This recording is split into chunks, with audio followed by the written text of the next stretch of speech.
chairs, get comfortable, do my Superman move, right? So as a professor, usually what I do here, when I teach, when I see some students distracted with their mobile, I pick on them. So be careful, especially you not paying attention, I might pick on you. All right, let me ask 3 questions first. How many of you currently are in a job or a position that actually existed when you were in high school going to college? Almost 1/3 maybe. How many of you currently have a position or a job, or you have the exact same position or a job that you thought you would have as you were entering college? Very few, maybe 10%.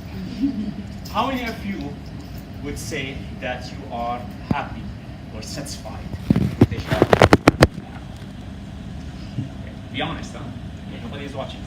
All right, so happy in what I do. Happy in what I do. In what you do, the job that you have, right? It's almost 50%. That's not too bad. A recent global study has shown that currently, globally, job dissatisfaction is at an all-time high. So almost 80% of the people globally are unhappy, dissatisfied with what they do, right? And the study goes into so many other relevant statistics that goes into increased weight, anxiety, all kind of illness related to stress, all the way into actual suicide and divorce rates. So one statistic said that in a couple where one of them is working at least 10 more hours than usual, they are twice as likely to get divorced than other normal couples. So this kind of shows all. So the question that presents itself is, how can you make sure that you're not part of these statistics? How can you have better control of your career and your life to the best of your ability? What can you do to make sure that you have a successful career, a fulfilling career, and a happy life? Some people say that maybe these are questions with no answers, or at least there's no single correct answer for them. But I would submit to you that if I were to try to attempt to pin it to maybe one word without getting too philosophical or too spiritual, I would say maybe strategy. No business can survive without having a proper strategy and subsequent diligent execution. So how do you expect yourself to be successful when you are just living day to day, when you're just going there in a completely reactive mode? You also need to have proper career strategy, proper life strategy for it. And that would put you in a position to be successful. Some people say to me that, hey, I always have strategies, but it never worked out because of this and that and my boss and this. I'm like, whenever you put a strategy, there's a difference between strategy and plan. When you have a plan, everything is set, you just go and execute. It's all about efficiency. When you have a strategy, you always put assumptions. There are always things outside your control. And what you do, as you learn more, you go and you modify these assumptions. And at some point in time, you might have to pivot completely. And actually, pivot strategy is an integral part of entrepreneurship, right? So you always need to prepare for that, but not having a strategy is not an answer for that. Now, how many of you have heard that life is a marathon, not a sprint? Okay, so at least 1/3 almost, right? So what does that even mean? A sprint usually is a very short distance, like a 100-meter dash. On a flat surface, you run in your own lane, nobody bothers you, just go start to finish, right? While a marathon is a 42.2 kilometer. In a hilly course, ups and downs and all that. So it requires a lot of planning, a lot of training, careful execution to make sure that everything goes your way, right? So while all this makes sense, what I would argue is that life is not a sprint, yes, but it's not a marathon either.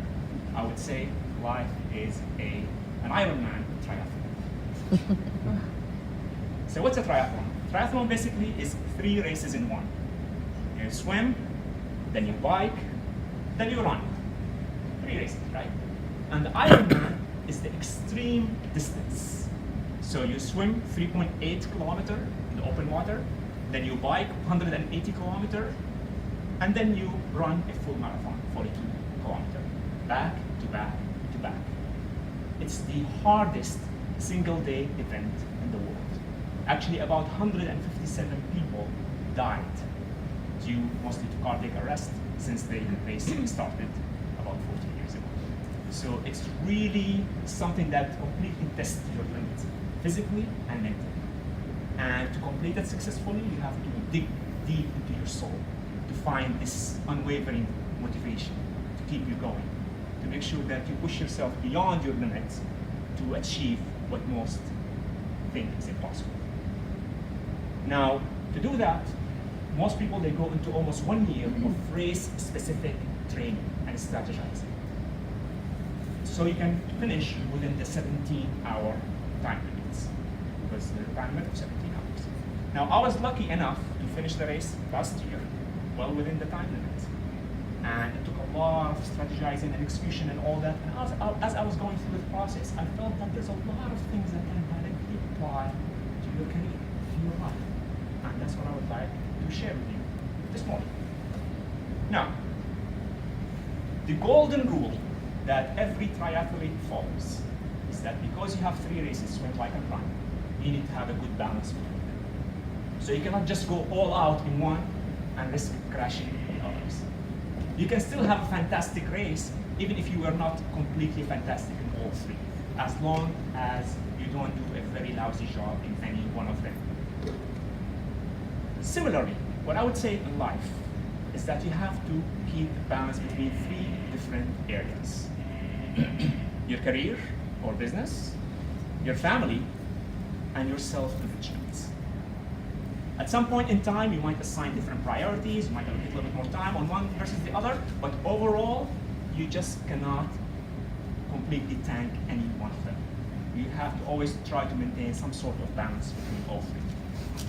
Now, self-enrichment can be pursuing a certain interest that you have, can be developing a skill, can be furthering a passion that you have. It can be really anything. Right? Maybe you've always wanted to be a musician or an artist, but your parents really pushed you that no, you have to be a doctor, you have to be an engineer, right? This is very typical in the Arab world, maybe in India and all that, right? Everyone has to be either a doctor or an engineer, right?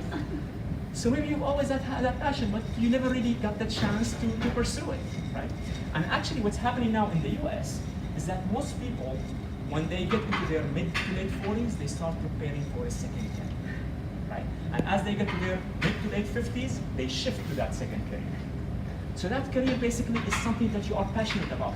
You don't necessarily do it for the money that you may or may not earn, but you do it because it's something that is near and dear to your heart.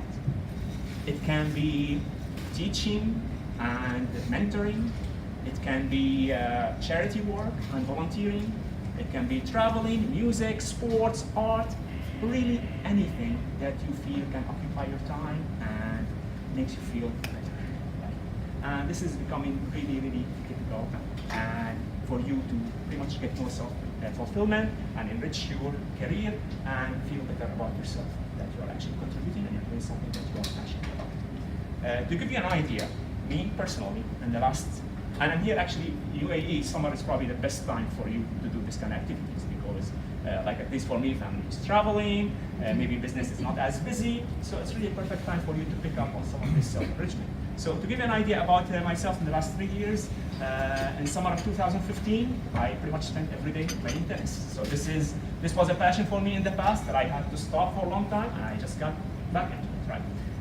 2016, I spent it on YouTube following tutorials on guitar. So again, growing up, guitar was kind of passion that I had, and then I had to completely drop it. And then I got back into it, and I was going into tutorials to play songs and all that. Last year, I spent it learning how to develop an app. I was always a good programmer when I was in school, but I stopped programming for a long, long time. I was always fascinated by app developments and all that, and I wanted to learn that. So I spent it on YouTube, going through tutorials and all that, and I learned how to code with Xcode and Swift, and I was able to develop my first app, right? This summer, I'm taking an executive education course with MIT on blockchain. Even though I've taken so many online courses before, I did millions of articles and YouTube videos and all that, but still I strongly believe about this for the future, and I want to kind of deepen my knowledge in it. So try to do something, anything, right, that makes you feel when you finish the summer that, hey, I really accomplished something. So, back to the Ironman triathlon. Right? I said it's basically 3 different races: swim, bike, and run. Right? And now, for the sake of time, I'm just gonna touch briefly on 3 different strategies on each one of these races. Right? So, on the swim, basically it's an open water swim. Right? You just go into the water. You see large buoys that are about 900 meters away from each other.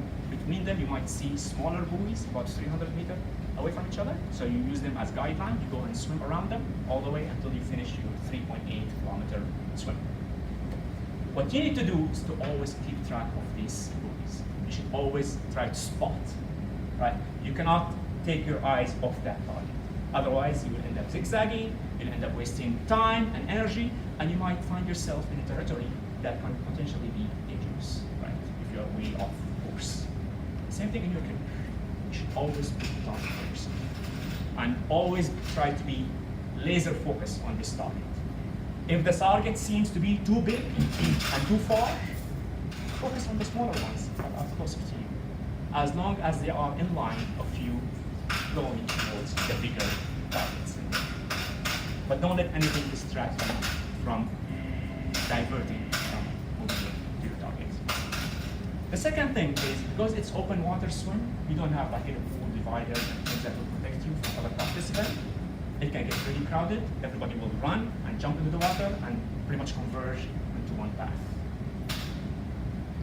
You will probably get hit and kicked and pushed underwater and swum over, right? It's the nature of open water swim.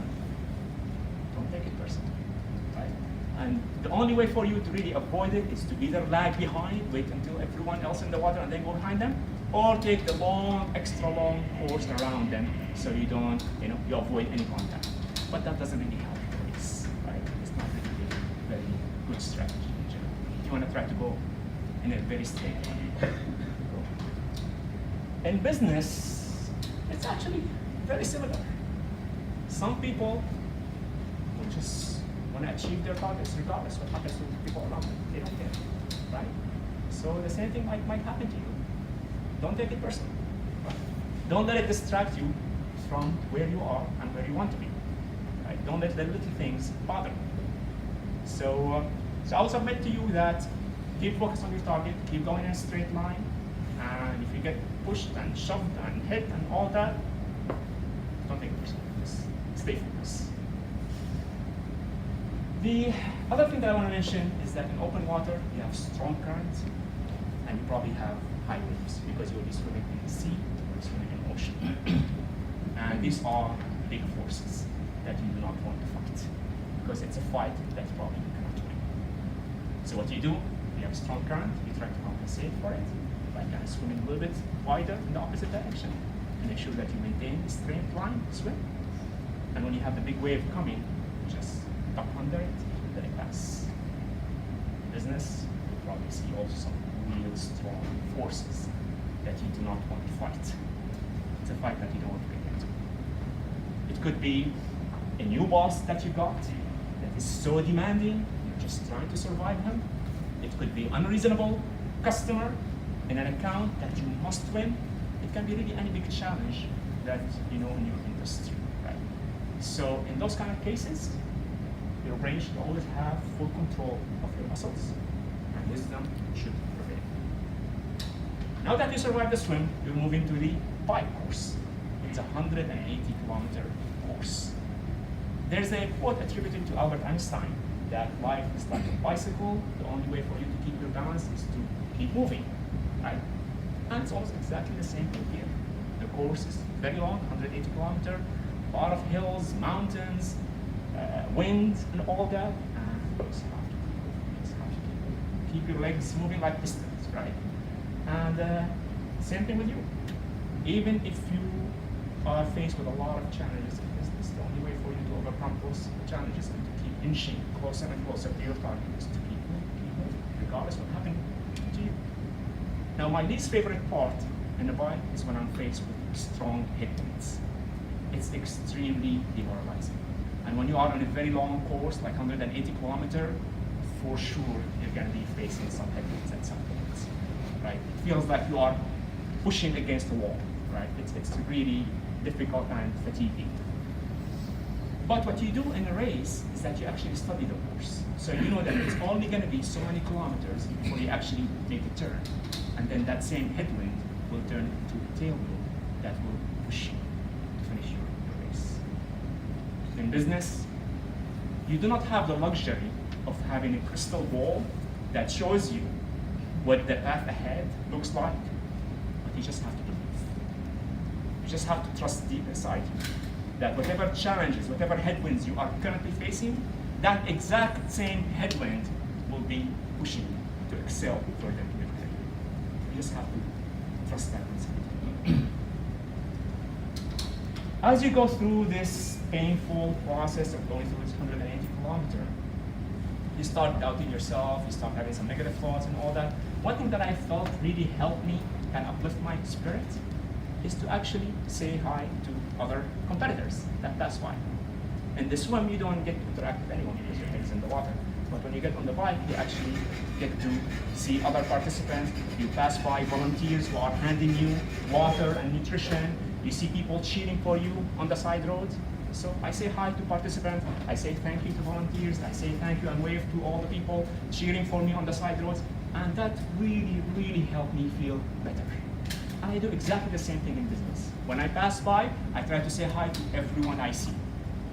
I say hi to receptionists, to security guards, to cleaning people, to T-boys, everyone. Nobody is better than anyone, right? And you'll be amazed how good you feel. Try that today. Do me a favor, right? So we're still early in the morning, so when you go to work, if you pass by a receptionist, security guard, just say hi. How are you? Good morning. How's your day? Try to do this small bit talk, and it will mean the world to them. You have no idea how much impact it makes to them, right? Now that you finished the swim and the bike, you go on the run, and it's 42-kilometer full marathon. The golden advice that you always have is run your own race. When you start, you might see people going at crazy speeds. Maybe they are pros, maybe they have no idea what the hell they're doing. Don't just get carried away and follow the crowd. Run your own race. Trust your training, trust your plan, trust your strategy, right? The worst thing for you to do is to get carried away. Same thing, if you actually do have a plan, do have a strategy in business, in your career, trust it. Yes, you can always go revise, modify, update, change. That should always be the case, right? You should do that regardless. But don't just drop it and follow, what everyone else is doing, right? I mean, imagine if you're a football team training all year for one extremely important match, right? All year long. And then suddenly in that match, within the first 5 minutes, somehow accidentally you score against your own goal. What do? Do you throw everything, all the training that you did, and you just go in a chaotic mode? No, you have to trust your strategy. Don't just follow the crowd. Don't be too reactive, right? So run your own race in business and in life. Don't worry too much about what others are doing. If somebody made some money in Bitcoin, don't just take all of your life savings and put them in cryptocurrencies, right? Don't follow the crowd. Do your own homework, follow your own strategy and plan. And then on the marathon, every 2.5 kilometers, there's 8 stations. That nutrition, water, whatever it is. You have to stop. Yes, it will slow you down, right? It will affect your time, but it's extremely important for you to refuel. In business, you get so carried away, you get so focused on meeting deadlines, milestones, and all that. And in the process, you end up skipping meals, skipping workouts, skipping holidays, sleep hours. This might be okay if you are in a very short sprint, right? But if you're in it really for the long run, it won't be long before you actually completely crash, right? And the most productive people that I've ever met in my life were the ones who had full control, full balance on how they do things, right? Sometimes, yes, they focus a little bit more, they put extra effort, but they try to keep things in focus. Because you want to make sure that you always stay focused and you don't make mistakes. And if you are fatigued, then for sure you'll be prone to making mistakes. Now, because the day is long, right, and when you go to the marathon, it's already past sunset, it's already started getting dark, you will get into some segments on the run where it feels really dark and lonely. the only thing that you could hear is the sound of your footsteps, begging you for mercy. And some negative thoughts going inside your head, telling you to stop. What I do usually, I try not to think about how tired I am. I try not to think about how difficult is the race and the course. I try to focus on what I have accomplished so far. I have already survived a 3.8 kilometer open water swim. I have already survived a 180 kilometer bike course. I'm already through good segments of the run. There's no way I am quitting. I have my family, my friends tracking me online. I will not let them down. I will not let myself down. Right?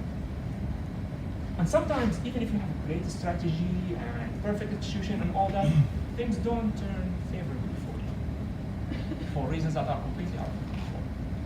I'll share with you a short story from about 13 years ago. I was in the US working for a multinational company. I had a great, amazing CEO, right? He was industry, very well known.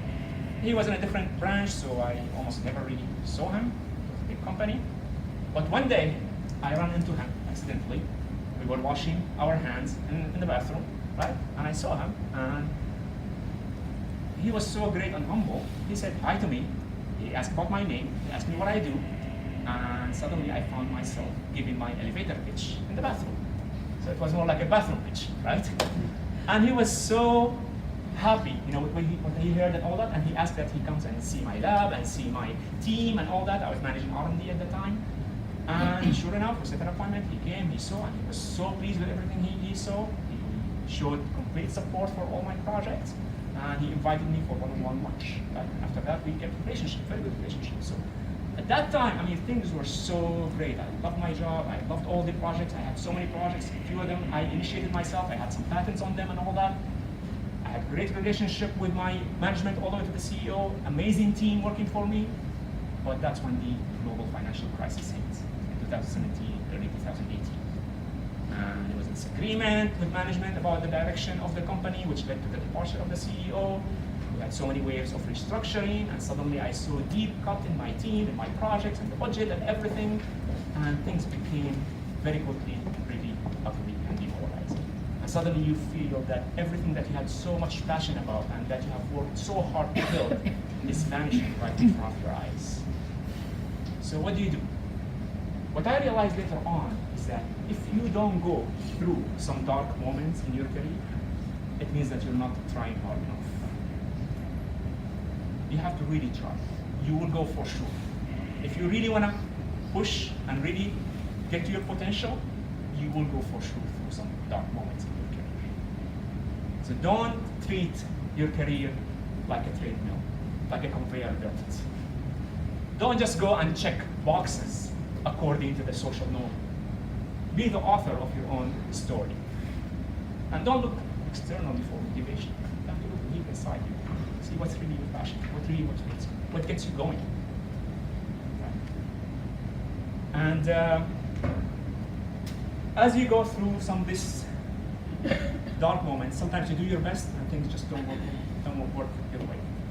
Sometimes things are great, but midnight hits and it ends your Cinderella magical moment. So you have to trust that every stage in your career is a stepping stone to the next stage.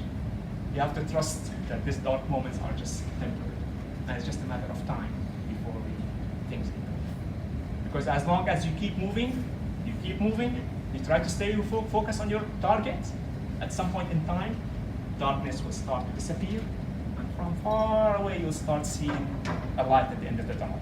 You'll start seeing lights, and then suddenly the path is not as dark and lonely anymore. Suddenly you start running into people cheering for you left and right. Suddenly you start hearing your name being announced for the whole world to hear. Suddenly people will be taking your pictures. Right? And then suddenly this long, hilly, tough, rough road that you've been going through, you find that it's actually leading you to a nice, smooth, decorated path covered by a red carpet. And you see the finish line. And that's the time for you to start taking your long strides, pump up your chest, and keep your head up high, right? And the longer, the tougher the path, the happier and the prouder that you feel. And at that point, you raise your arm. As you cross the finish line, you have a big smile. And you remember the famous quote, that pain is temporary, pride is forever. Thank you.